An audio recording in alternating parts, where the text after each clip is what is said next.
জয় শঙ্কর, জয় মহাদেব। শ্রাবণ মাস মানেই আকাশে মেঘের গর্জন, বৃষ্টি আর সারা ভারত জুড়ে ভক্তদের শিব নামের ধ্বনি। বিশেষ করে শ্রাবণ মাসের দ্বিতীয় সোমবার, এই দিনটি ভক্তদের কাছে এক বিশেষ তিথি। আজকের এই ভিডিওতে আমরা আলোচনা করব শ্রাবণ মাসের দ্বিতীয় সোমবার শিব পূজার নিয়ম, পদ্ধতি, ফলাফল, ইতিহাস এবং আধ্যাত্মিক তাৎপর্য।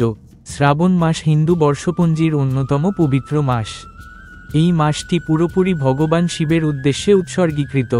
এই সময় বিশেষ করে সোমবার দিনটি শিব পূজার জন্য অত্যন্ত শুভ ও ফলপ্রসূ বলে মনে করা হয়।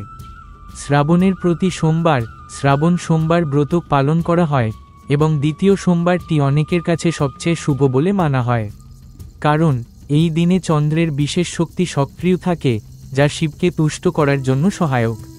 প্রাচীন পুরাণ অনুযায়ী সমুদ্র মন্থনের সময় যখন বিষ হালাহাল উঠে আসে, তখন সমস্ত দেবতা ও দানবরা ভয় পেয়ে যান।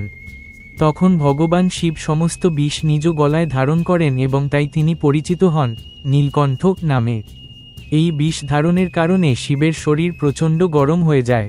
তখন দেবতারা ও ঋষিরা তাকে ঠান্ডা রাখতে জল ঢালেন ও বেলপাতা দেন।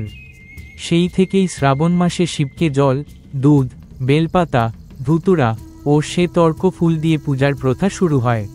শ্রাবণ সোমবার শিব পূজার সময়সূচি। সর্বোত্তম সময় ব্রহ্ম মুহূর্তে সকাল 4টা থেকে 6টা, প্রভাতকাল প্রদোষকালের সময় সন্ধ্যা 5টা থেকে রাত 8টা। পূজার প্রস্তুতি। শিব পূজার আগে যা যা প্রস্তুতি নিতে হবে: শুচি থাকা, গঙ্গাজল দিয়ে স্নান করুন, পরিষ্কার সাদা বা হলুদ বস্ত্র পরুন, পূজার জায়গা পরিষ্কার করুন। পূজার উপকরণ: গঙ্গাজল, কাঁচা দুধ, বেলপাতা, ত্রিপত্রযুক্ত ধুতুরা ফুল, শ্বেতর্ক ফুল, চন্দন, ধূপ, প্রদীপ, ফল ও প্রসাদ, শঙ্খ বা কর্ণফুল, পঞ্চামৃত, দুধ, দই, মধু, ঘি, চিনি। পূজার সঠিক নিয়ম: 1. শুদ্ধিকরণ। প্রথমে গঙ্গাজল ছিটিয়ে জায়গা ও নিজের শরীর শুদ্ধ করুন। 2. সংকল্প। মনের মধ্যে সংকল্প করুন, এই ব্রত আমি ভগবান শিবের কৃপা লাভের জন্য করছি। 3. শিবলিঙ্গ অভিষেক।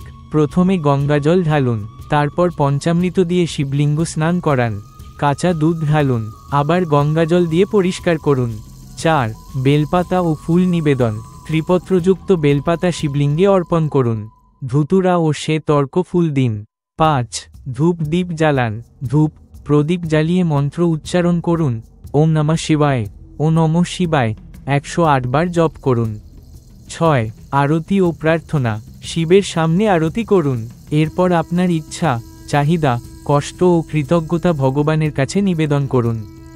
শ্রাবণ সোমবার ব্রতের নিয়ম: উপবাস রাখা যায়, শুধু ফল, দুধ ও জল গ্রহণ করতে পারেন। সারাদিন ও নমঃ শিবায় জপ করুন। সন্ধ্যায় আবার প্রদোষকালে শিবের পূজা করুন। গল্প বা পুজো সংক্রান্ত কাহিনী পাঠ করুন, যেমন শিব পুরাণ।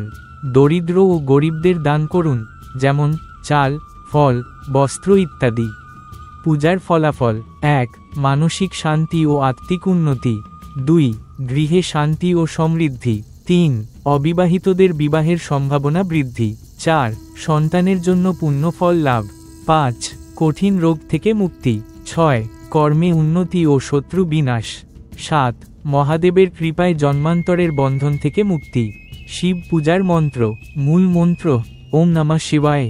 এই মন্ত্রটি সবচেয়ে প্রাচীন ও শক্তিশালী। প্রতিদিন অন্তত 108 বার জপ করুন।